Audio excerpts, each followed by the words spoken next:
ஹல்லேலூயா, ஹல்லேலூயா.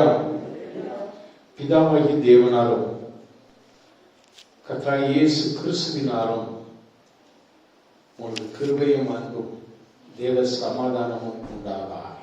ஆமென். ஹல்லேலூயா. இந்த நாளிலே நாம் சிந்திக்கும்படியாக தெரிந்து கொண்டதான வேத வசனம் சங்கீதம் 8:3-4 வசனங்களை நாம் வாசிப்போம்.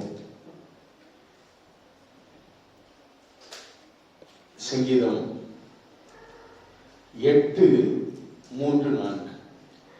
உமது விரல்களின் கிரியாகிய உம்முடைய வானங்களையும் நீர் ஸ்தாபித்த சந்திரனையும் நட்சத்திரங்களையும் நான் பார்க்கும்போது மனுஷனை நீர் நினைக்கிறதற்கும் மனுஷ குமாரனை நீர் விசாரிக்கிறதற்கும் அவன் எம்மாத்திரம் என்கிறேன் என்று தாவீது தன்னுடைய சங்கீதத்திலே சொல்கிறார். தாவீது ஆண்டவரை மிக மிக விசுவாசித்து அவர் இந்த சங்கீதங்களை எழுதுகிறார். நம்முடைய தேவன் நாம் விசுவாசிக்கும் தேவன், நாம் நேசித்து பின்பற்றுகிறதான தேவன். அவருடைய விரல்களுடைய கிரியை எப்படி இருக்கிறது என்று வேதவசனம் சொல்லுகிறது. தாவீது அதை சொல்லுகிறார். உமது விரல்களின் கிரியாகி உம்முடைய வானங்களையும் நீர் ஸ்தாபித்த சந்திரனையும் நட்சத்திரங்களையும் நான் பார்க்கும்போது, அவருடைய கண்கள் அந்த வானத்தை உண்டாக்கின அந்த ஆண்டவருடைய விரல்களை பார்க்கிறது, அந்த விரல்கள் உண்டாக்கின அந்த நட்சத்திரங்களை பார்க்கிறது, அந்த விரல்கள் உண்டாக்கின சந்திரனை பார்க்கிறது. பார்த்து சொல்கிறார், மனுஷனை நீர் நினைக்கிறதுக்கும் மனுஷகுமாரனை நீர் விசாரிக்கிறதுக்கும் அவன் எம்மாத்திரம் என்கிறார். நம்மெல்லாம் ஒன்றுமே இல்லை. ஆண்டவரே இயேசு கிறிஸ்து, நீங்க இப்போ பாருங்க, நம்ம கையில மொபைல் இருக்கிறது, டச் ஸ்கிரீன். அதுல நீங்க டைப் பண்ணிட்டு அதை எழுத்து அப்படி தூக்கி வைக்கலாம், இப்படி தூக்கி வைக்கலாம். அந்த விரலிட்டு அப்படி தள்ளி என்ன செய்யலாம், நாம ஒரு வசனத்தை நல்லா ஒவ்வொரு நாளும் அனுப்புகிற அந்த வசனத்துக்கு அப்படி அதை டைப் பண்ணிட்டு அந்த வசனத்தை தூக்கி எங்க வைக்கணுமோ, பிரைஸ் லார்ட் ஒரு பக்கம், ஆமென் அல்லேலூயா அப்படி நம்ம நினைச்சிரோம், அப்படி எழுத்து வைக்கிறோம். ஆண்டவர் இயேசு, ஆண்டவராகிய தேவன் அப்படித்தான் வானங்களை உண்டாக்கினார். தேவனுடைய விரல் அது வல்லமை உள்ள விரல். சொல்லப்பட்டிருக்கிறது, சந்திரம் நட்சத்திரங்களை சந்திரனை வானங்களை எல்லாம் விரலினாலே அவர் உண்டாக்கினார். விரல் இதெல்லாம் உண்டாக்கினார். கரத்திற்கு எவ்வளவு பலம் இருக்கு, விரலுக்கு எவ்வளவு வல்லமை உண்டுன்னா அவருடைய கரத்துக்கு எவ்வளவு வல்லமை இருக்கும். சொல்லுங்க ஒரு அல்லேலூயா, அல்லேலூயா. அவர் வல்லமுள்ள தேவன், சர்வ வல்லமுள்ள தேவன். அந்த கரத்தை குறித்து அதில் சொல்லப்பட்டிருக்கிறது.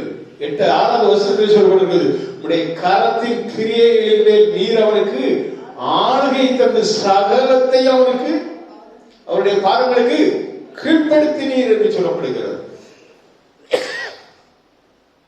நம்முடைய பாதங்களுக்கு கீழ்ப்படுத்தத்தக்கதாய் அவருடைய கரத்தின் கிரிகளை நமக்கு தந்திருக்கிறார். அல்லேலூயா சொல்லுவோமா?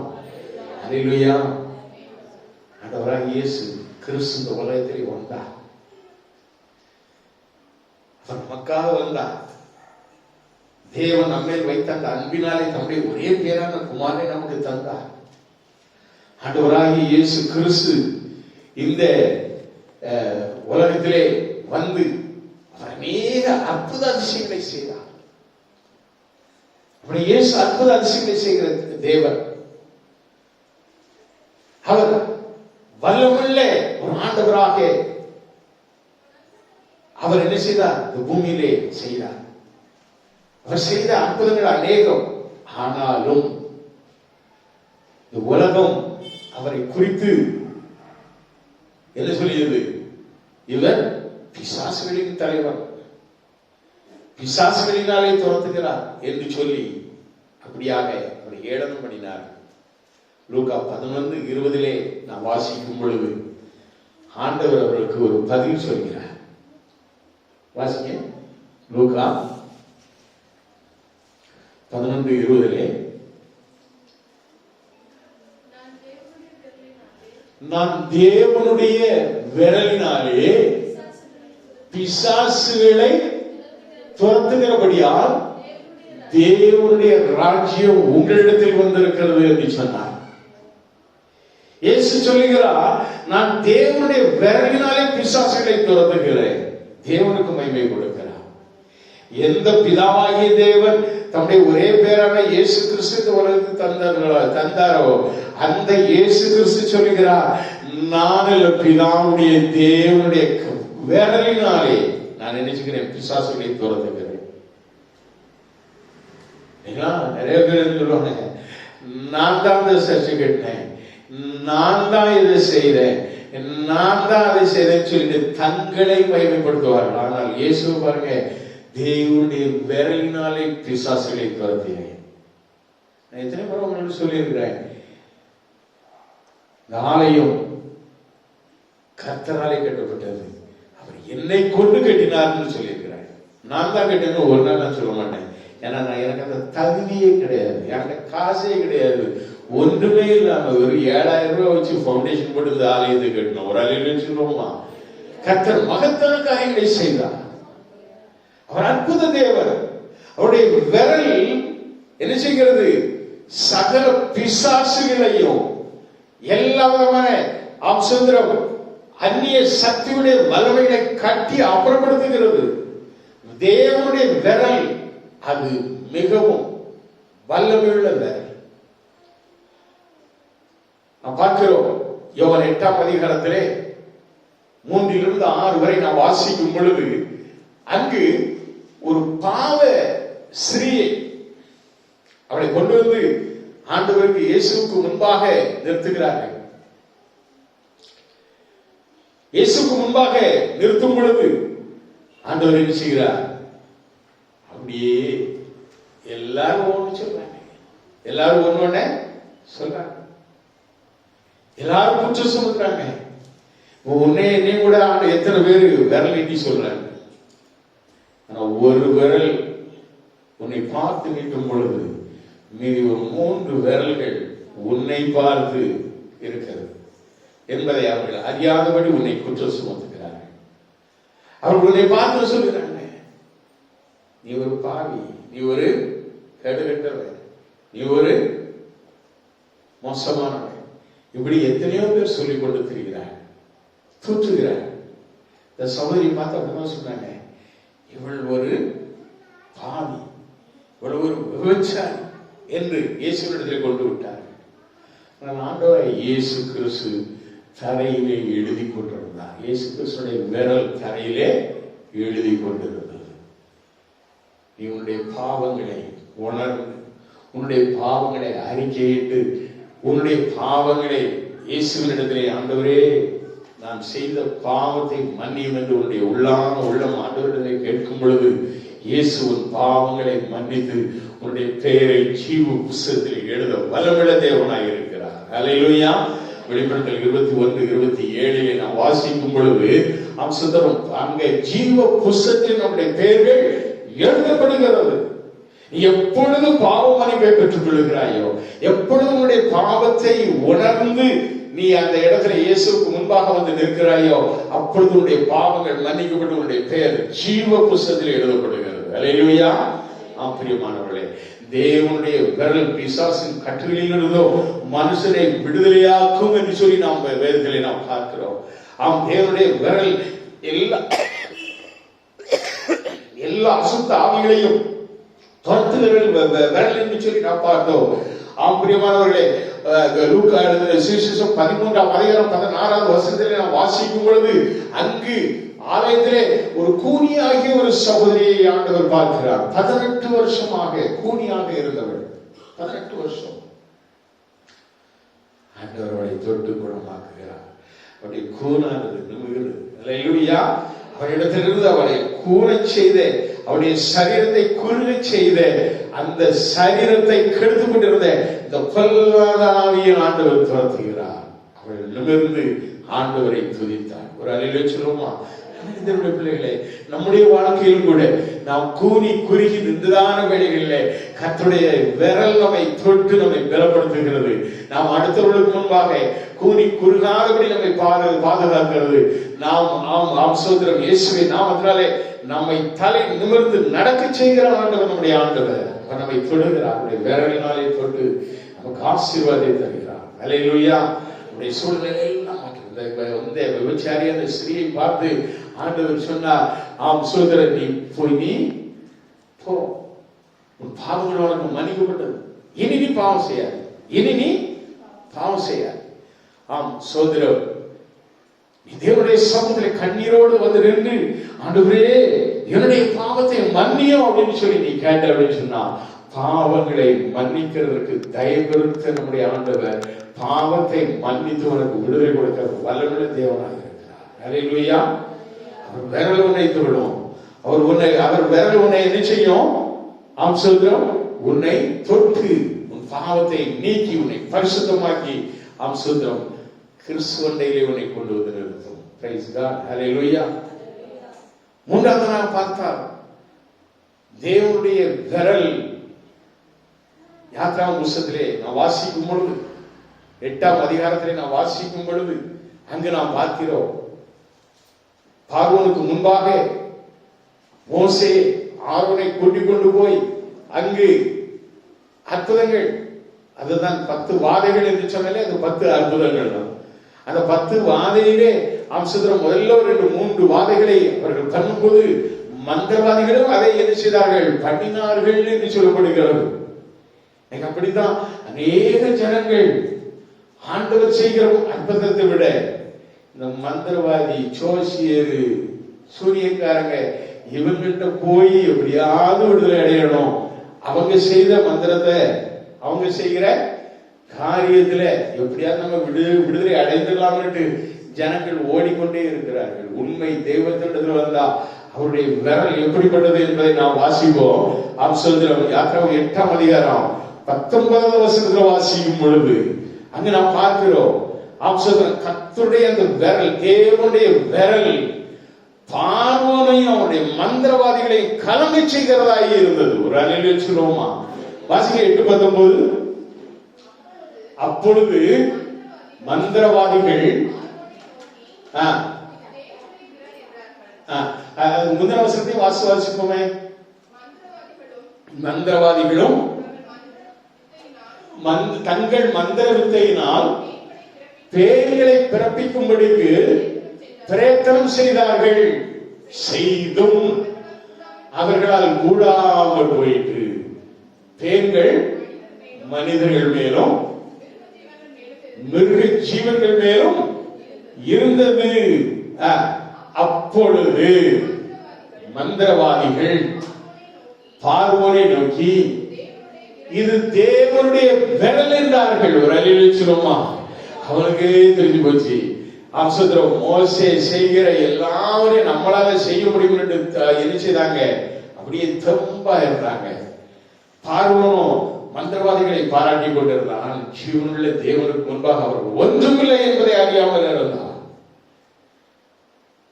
இந்த பேய்கள் வந்து அவர்கள் எல்லாருமேலும் அவர்களுடைய குழந்தைகளிலிருந்து சிறியோர், பெரியோர், முதியவர்கள், மாடு, ஆடு, வீடுகள்ல எல்லாத்தையும் பேரா மாறிச்சு. மந்திரவாதி செய்து பார்த்தா முடியல. மந்திரவாதிகள் இப்ப கலங்கத்தோடு சொல்றாங்க, அது தேவனுடைய விரல். அல்லேலூயா. பார்வோனும் அவனுடைய மந்திரவாதிகள் எல்லாரும் பேசினாங்க, அப்படியே கலங்குகிறார்கள்.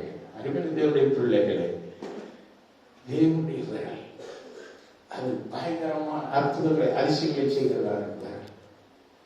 மந்திரவாதிகளையும் ராஜாக்களையும் கலக்க பண்ணுகிறதான விரல். அல்லேலூயா.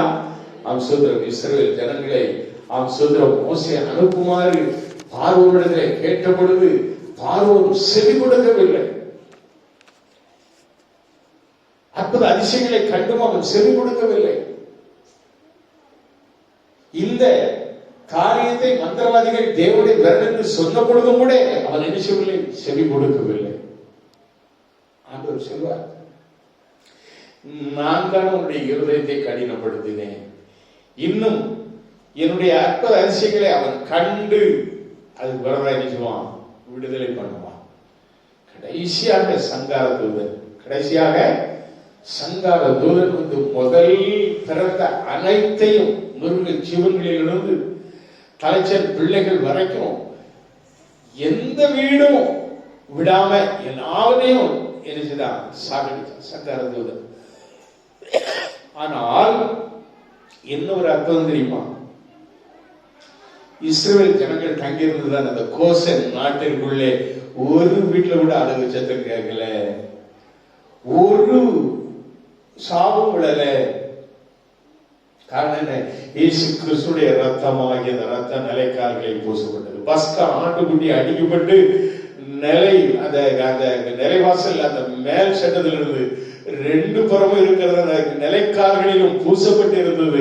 அதை கண்டு சங்கார தூதன் விலகி போனான் என்று வேதத்திலே பார்க்கிறோம். அருமையானவருடைய பிள்ளைகளே, இயேசு கிறிஸ்து நமக்காக சிந்தின ரத்தம் ஒவ்வொரு நாளும் நம்மை மாற்றவில்லை, நம்முடைய வீட்டுகளிலே நாம் தெளித்துக் கொண்டிருந்தால் எந்த ஒரு கெடுதியும் தீங்கும் சாவும் எதுவும் நம்மை அழகாது. அல்லேலூயா, அல்லேலூயா. ஆம், அருமையான தேவனுடைய பிள்ளை, நம்முடைய ஜீவித்தலும் சில வேளைகளிலே நாம் தேவனுடைய விரல் நமக்கு விரோதமாக செயல்படுகிறது என்பதை நாம் அறியாமல் சில பாவங்களை செய்து கொண்டிருக்கிறோம், சில காரியங்களை செய்து கொண்டிருக்கிறோம். அவருடைய கட்டளைகளுக்கு கீழ்ப்படியாமல் இருக்கிறோம், தேவ சத்தத்துக்கு கீழ்ப்படியாமல் இருக்கிறோம்.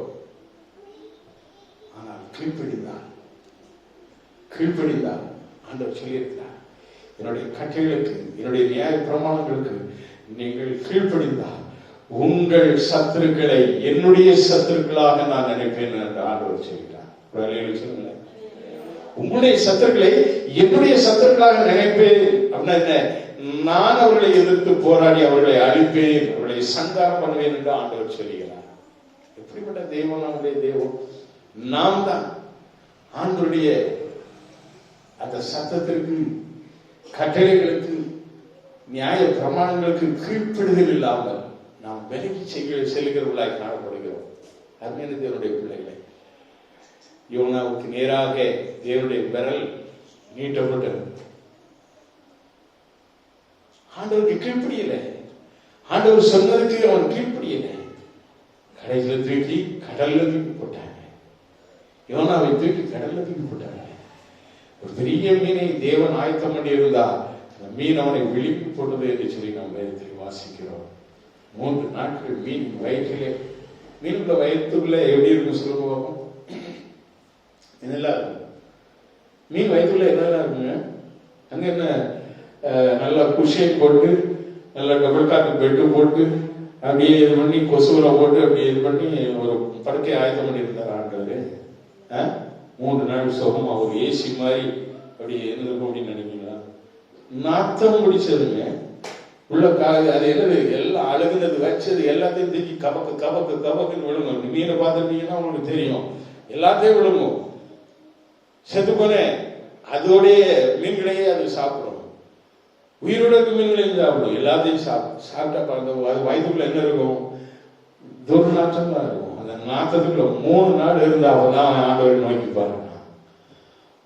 மாயையை பின்பற்றுவது என்று சொல்லி அவன் சொல்கிறான். 2:8 யோனா 2:8 நான் வாசிக்கும் பொழுது எடுத்து வாசிப்போம். யோனா 2:8 அப்பொழுது அவர்கள்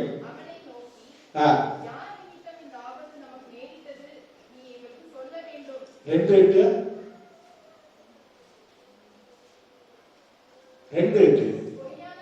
பொய்யான மாயையை பற்றிக் கொள்கிறவர்கள் தங்களுக்கு வரும் கிருபையை போக்கடிக்கிறார்கள் என்று அவன் அப்புறம் சொன்னாங்க. மேலும் வயிற்றுக்குள்ள இருந்து சொல்றான். பொய்யான மாயை, பயந்து போய் ஓடுற மாயை, உலகத்துக்கு பயந்து போய் ஒரு ஊழியக்காரன் உலகத்துக்கு பயந்துட்டான் அப்படின்னு சொல்லிட்டுன்னா அவனுடைய ஊழியமே ஒண்ணுமே கிடையாது. ஆண்டவர் கொடுக்கிற அந்த பலன், ஆண்டவர் கொடுக்கிற அந்த தைரியத்தோட ஊழியம் செய்யணும். யோனா அங்க போய் நினைவே பட்டணத்துல போய் இந்த நினைவே பட்டணம் அழியும் அப்படின்னு சொல்றதுக்கு பயந்து போய் தான் ஓடினான்.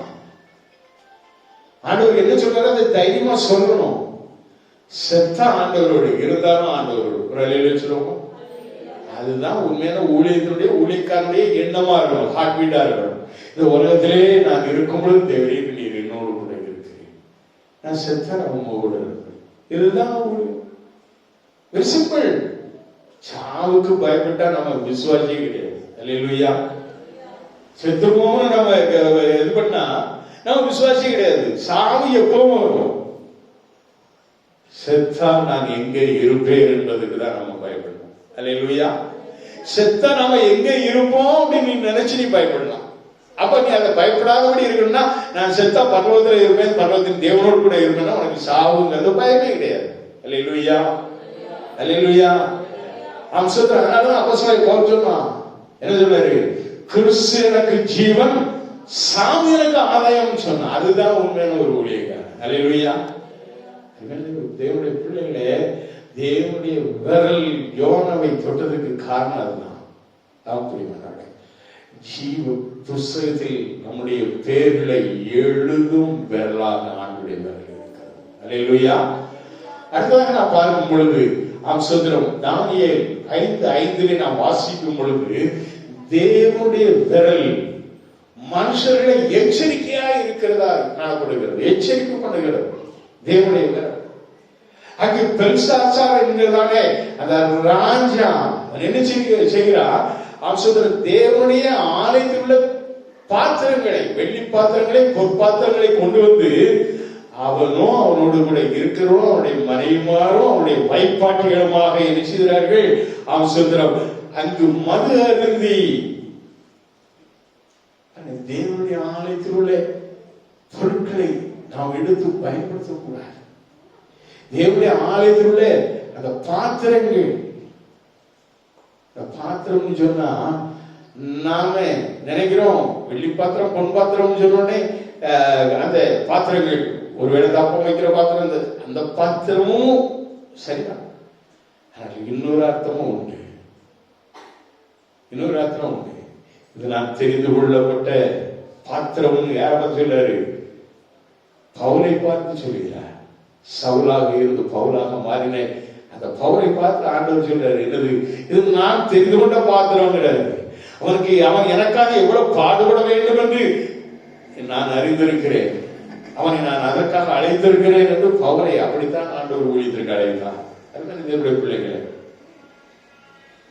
அந்த பாத்திரங்கள் தேவனுடைய பாத்திரங்கள் என்று சொல்லப்படுகிறது. ஊழியக்காரர்கள், ஆண்டவருக்கு முன்பாக இருந்து ஊழியர் ஊழியக்காரர்கள்.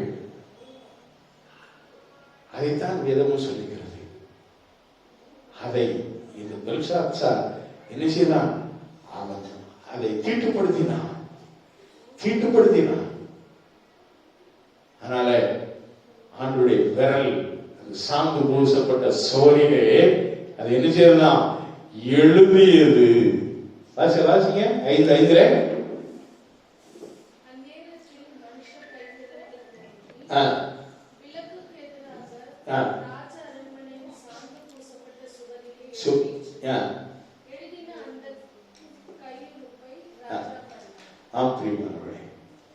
தேவனுடைய ஆலய பாத்திரங்களை அவன் மதிக்காதபடியினாலே, அலட்சியம் பண்ணினபடியினாலே தேவன் அவனை என்ன செய்கிறார்?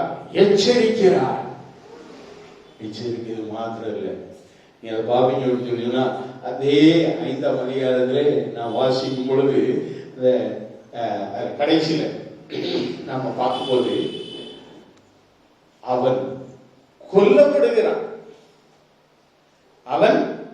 அவனுடைய ஜனங்களாலே அவன் கொல்லப்படுகிறான். அப்படியாக அவன் செய்த காரியத்தினாலே அவன் சங்காரமாகிறான்.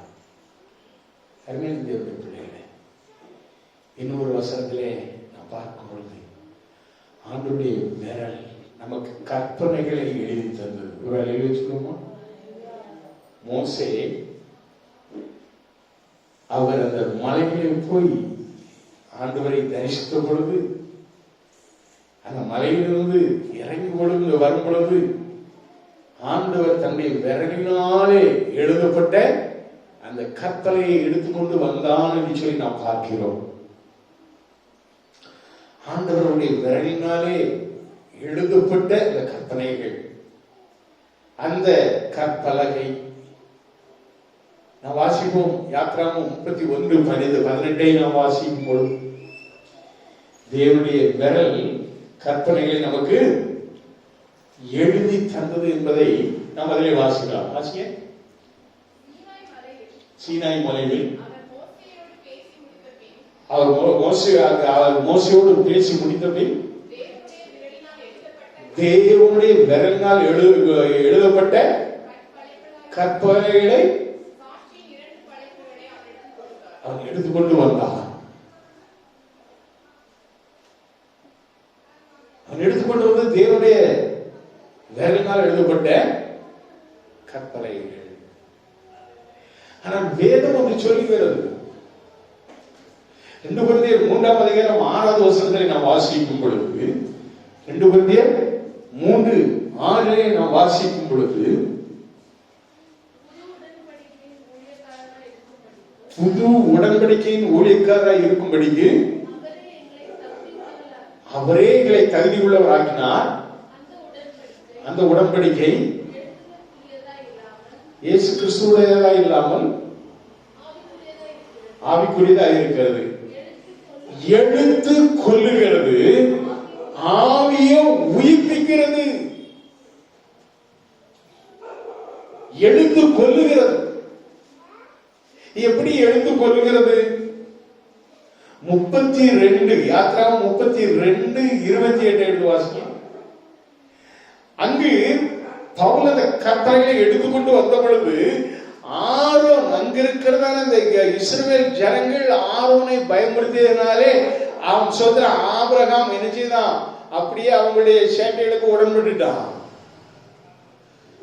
நடந்தது என்ன? ஜனங்கள் அங்கு நிர்வாணமாக நின்றார்கள். நிர்வாணம் சொன்னா உடையில்னு அர்த்தம். உடையின்னு சொன்னா ரட்சிப்பின் உடை இழந்து போனார்கள். நீ நான் ரட்சிப்பின் உடைய இழந்து போனோம்னா நம்மள மாதிரி கேவலமானவங்க கிடையாது. அல்லேலூயா. நிர்வாணமாக இருந்தார்கள். மோசே பார்க்கும் பொழுது நிர்வாணமாக அவங்க டான்ஸ் ஆடிக்கிட்டு குடித்துக்கிட்டு வெறித்து கொண்டு இருந்தார்கள். மோசேக்கு பயங்கர கோபம். இந்த ஜனங்களுக்காக 40 நாள் சீனாய் மலையிலே அம்சத்திர உபாசத்தோடு கர்த்தரோடு கூட இருந்து அம்சத்திர அவர் எழுதி அவருடைய விரலினால எழுதி தந்த கற்பனைகளை நான் எடுத்துக்கொண்டு வருகிறேனே என்று சொல்லி அவன் என்ன செய்தான்? அன்றைய தினம் அவன் கட்டளை கொடுக்கிறான். ஜனங்களுக்குள்ள ஓடிவி அந்த 3000 பேர் செத்து போனாங்க.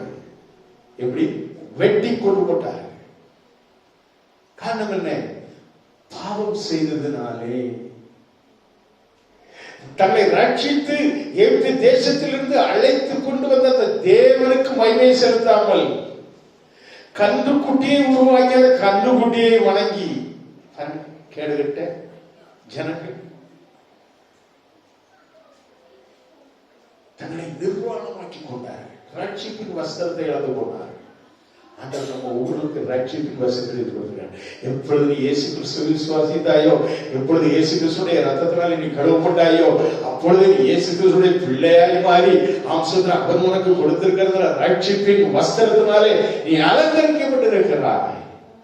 இந்த அலங்காரத்தை நீ இழந்து போனா நீ நிர்வாணம். அந்த யோசுவ நிர்வாணம் சொன்னா நாம நினைக்கிறோம் ஆம்சத்துல வித்தவுட் ட்ரெஸ்ங்கிறது மட்டும் நம்ம நினைக்கிறோம். ரட்சிப்பை இழந்து போனா நம்ம எப்படி பழைய வாழ்க்கை, பழைய கேடான வாழ்க்கை. தேவனுடைய பிள்ளைகளே, வேத வசனம் சொல்கிறது 2 தீமோத்தேயு 3:16 சொல்லுகிறது ஆம்சோதரம் வேத வாக்கியங்கள் எல்லாம் தேவ ஆவியினாலே அருளப்பட்டு இருக்கிறது என்று சொல்லி வேதம் சொல்லுகிறது. அங்கு நாம் பார்க்கிறோம் எழுத்து கொல்லுகிறது, ஆவியோ உயிர்ப்பிக்கிறது. எப்படி உயிர்ப்பிக்கப்படுகிறது? அப்போஸ்தலர் புத்தகம் 2:41 நாம் வாசிக்கும் பொழுது அங்க நாம் பார்க்கிறோம் பரிசுத்த ஆவியினாலே, பரிசுத்த ஆவியின் அபிஷேகம் 2 இந்த 1-2 வசனங்களில் நாம் வாசிக்கும் பொழுது மேல் வீட்டு அறையிலே அபிஷேகம் இறங்குகிறது, அக்கினியாய் இறங்குகிறது. அபிஷேகத்தை பெற்றுக்கொண்டார்கள். அந்த அபிஷேகம் இறங்கின பொழுது 2:41 நான் வாசிக்கும் பொழுது அந்த அபிஷேகத்தாலே ஆவியை உயிர்ப்பிக்கிறது. 3000 பேர் ரட்சிக்கப்பட்டார்கள். எழுத்து கற்பனையை கொண்டு வந்த பொழுது, மோசே கொண்டு வந்த பொழுது 3000 பேர் வெட்டுண்டு சென்றார்கள். ஆனால் ஆவியின் பலனை பெற்றுக் கொண்ட பொழுதோ 3000 பேர் ரட்சிக்கப்பட்டார்கள். அதுதான் வசனம். ஒரு அறையில சொல்லுவோமா? சொல்லுங்க ஒரு அறையா. எழுத்து கொள்ளுகிறது, ஆவியோ உயிர்ப்பிக்கிறது. தேவ ஆவியினாலே நமக்கு கொடுக்கப்பட்டிருக்கிறதானே இந்த புதிய பாட்டின் வசனங்கள் எல்லாம், பரிசுத்த வேதாகமத்தில் உள்ள ஒவ்வொரு வசனமும் அது தேவ ஆவியினாலே எழுதப்பட்ட வசனங்கள், தேவனுடைய விரலாலே எழுதப்பட்ட வசனங்கள். தேவனுடைய பிள்ளைகளே, நான் பார்க்கிறோம், சொல்கிறோம், எல்லாம் நமக்கு கொடுக்கப்பட்டிருக்கிற ஒவ்வொரு சத்திய வசனங்களும் தேவனாலே, தேவனுடைய விரலினாலே நமக்கு எழுதப்பட்ட வசனங்கள். தேவனுடைய பிள்ளைகளே, மனம் திரும்புதல், ஞானஸ்நானம், பரிசுத்தாவின் அபிஷேகம், அவசரம், பாவ மன்னிப்பு, விசுவாச ஜீவியம், அனைத்தும் இது ஒரு குறிப்பிட்ட சபைக்கு கிடையாது. இம்மானுவேல் சபைக்கு மாத்திரமல்ல, எல்லா ஆண்டவரை நோக்கி காத்திருக்கிற ஜனங்கள், ஆண்டவருடைய வருகைக்கு ஆயத்தமாக்கப்பட்டிருக்கிற ஜனங்கள், அவருடைய எல்லாருக்காக எழுதப்பட்ட தேவனுடைய வரலாறு எழுதப்பட்ட வசனம். இயேசு கிறிஸ்து வரப்போகிறார் என்று கர்த்தரை நோக்கி பார்த்து கொண்டிருக்கிறாங்க. எல்லா விசுவாசிகளுக்காக தேவ ஆவியினாலே ஏவப்பட்டு தேவனுடைய வரலாறு எழுதப்பட்ட வசனம். எல்லாம் கர்த்தருடைய வருகைக்கு ஆயத்தப்படும்படியாக நாம் நிச்சய வேண்டும், காணப்பட வேண்டும். தேவனுடைய பிள்ளைகளை, ஒவ்வொருடைய வாழ்க்கையில் நாம் இதை நிச்சய வேண்டும். ஆண்டவருடைய வரலாறு நமக்கு எழுதப்பட்ட வசனங்களை நாம் கடைபிடிக்க வேண்டும். தேவனுடைய விரல் அற்புதமான விரல். அவர் நமக்கு தந்த வசனங்கள், வாக்கியங்கள், வேதம். நம்ம ஒவ்வொரு நாளும் வேதத்தை தியானித்து, வசனங்களை தியானித்த வசனத்தின் மூலமாக நாம் புதுப்பிக்கப்பட்டவர்களாக காணப்பட வேண்டும். நாம் தேவனுடைய விரலால் எழுதப்பட்ட அந்த சத்தியங்களை நாம் கை கொள்ளும்படிக்கு அருமையான தேவனுடைய அம்சத்திற்கு பிள்ளைகளாக நம்மை மாற்றின அந்த ஆண்டவரோடு கூட நாம் வாழ்ந்து, அப்படியாக நம்முடைய விசுவாசத்தினாலே நாம் அவைகள் எல்லாவற்றையும் கை கொண்டு அந்த வார்த்தைகளை நாம் நம்பி ஜீவிக்கும் பொழுது நம்முடைய வாழ்க்கை அந்த ஆண்டவருடைய அந்த ரகசிய வருகையிலே நாம் பங்கம் எடுக்க முடியும் என்ற அந்த விசுவாசத்தின் பாதையிலே நம்ம வழிநடத்தி செல்கிறது. அல்லேலூயா.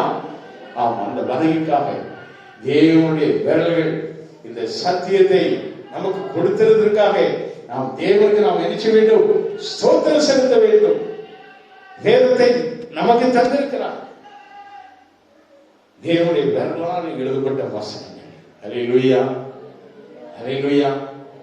பிரியமானவர்களே, தேவனுடைய விரல்களில் கிரியையாகி உடைய வானங்களையும் நீர் ஸ்தாபித்த சந்தனையும் நட்சத்திரங்களையும் நான் பார்க்கும் போது என்று தாவீது அந்த தேவனுடைய விரல்களை குறித்து எப்படியாய் மேன்மை பாராட்டுகிறாரோ, நாமும் அப்படியாய் தேவனுடைய விரலுக்கு அவர் நமக்கு கொடுத்திருக்கிற அந்த வசனங்களுக்கு அஞ்சி நடுங்கி நாம் அதை பயத்தோடு பக்தியோடு நாம் படித்து அந்த வசனத்தின் மூலமாக நாம் விடுதலை பெற்றவர்களாய் ஆண்டவருடைய அந்த இயேசு கிறிஸ்துடைய ரகசிய வருகைக்கு பாத்திரவான்களாய் நாம் காணப்படும்படிக்கு சுதந்திரம் தேவனுடைய சுதந்திரம் அந்த விரல்களால் எழுதப்பட்ட அந்த வசனங்களுக்கு நாம் செவி கொடுத்து அவரை நாம் பற்றி பிடித்துக் கொண்டு வருகையிலே நாம் அவரோடு கூட எடுத்துக்கொள்ளும்படியாக காணப்படும்படியாக சுதந்திரம் நாம் ஒரு பாக்கியவான்களாக மாற நம்மை ஒப்பு கொடுப்போம்.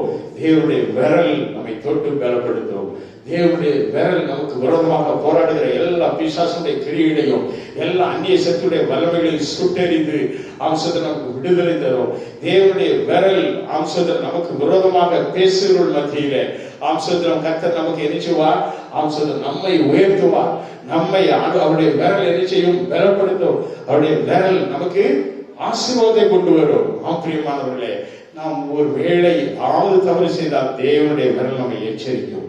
எச்சரிப்பின் சத்தத்தை கேட்டு நாம் மனம் திரும்பி கர்த்தரோடு ஒப்புரவாகி நாம் ஆண்டவரோடு கூட போய் சேர வேண்டும். அதுதான் நம்முடைய விசுவாச வாழ்க்கை. இப்படிப்பட்ட வாழ்க்கைக்கு நாம் ஒப்பு கொடுப்போம். தேவனுடைய விரல் அது என்ன என்பதை நாம் அறிந்து, தேவனுடைய விரலுடைய மகத்துவத்தை அறிந்து, அவரால் நமக்கு அருளப்பட்ட இந்த வேதத்தை நாம் தினமும் வாசிப்போம், ஆசீர்வாதம் அடைவோம். கர்த்தர் நம்மை ஆசீர்வதிப்பார். கண்களை மூடி நாம் ஜெபிப்போம்.